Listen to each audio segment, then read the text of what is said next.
सर्वबीजा मयि एषा राजते मानवीरूपे जाचे अम्बते ओङ्घ्रि कमलं प्रणिपत्य कामं चित्ते सदा वसतु तव सहस्रवदनं शारदा शारदा नाम ओपि अजपा जपकुहरे सततं सन्दर्शनं तव पदाम्बुजयो सदैव नमो देवी शारदे महाविद्ये शुभदे सिद्धिबुद्धिप्रदे देवी नमामि चरण तव भक्तिं देहि मे सर्वार्थ देहे मातः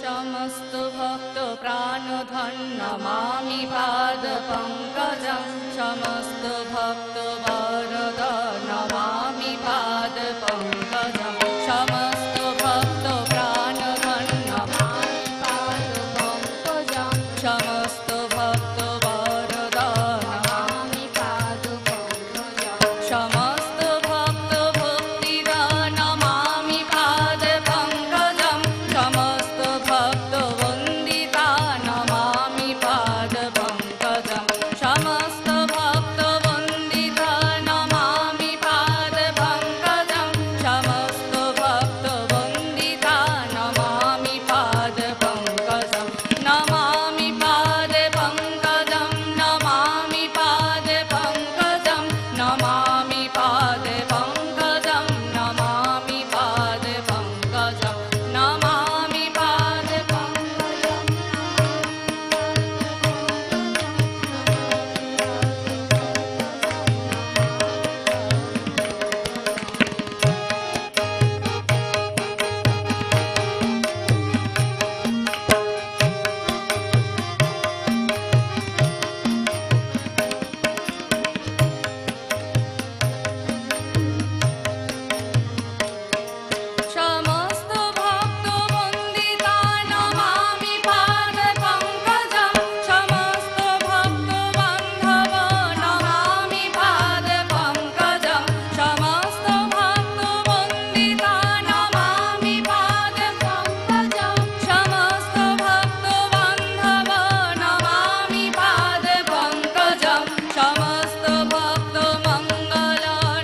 মায়ের লীলা কথা শুনব।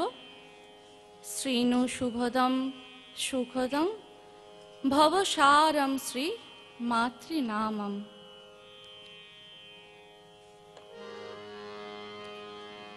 সর্বভূতা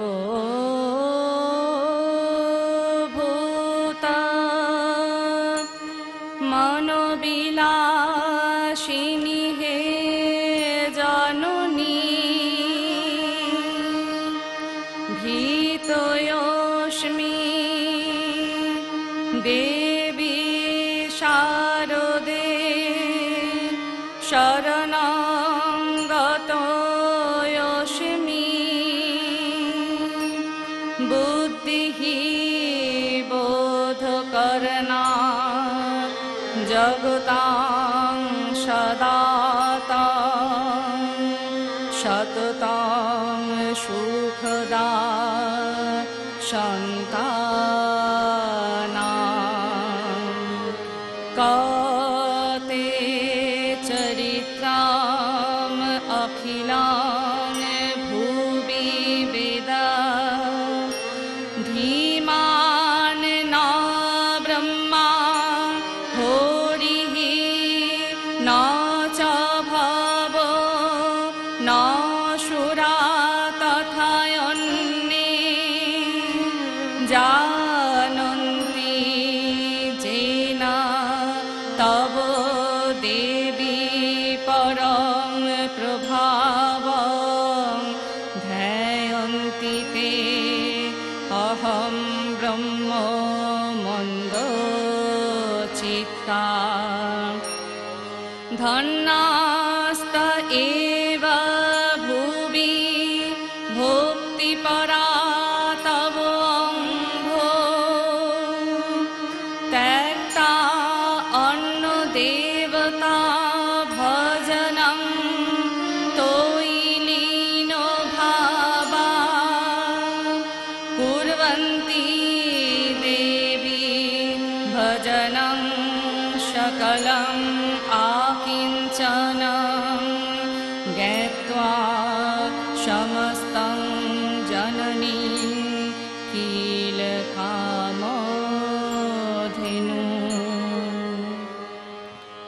শ্রদ্ধেয় শ্রোতা, যদিও আমাদের মুখে এ কথা বলা শোভা পায় না, তবুও কথা প্রসঙ্গে বলছি।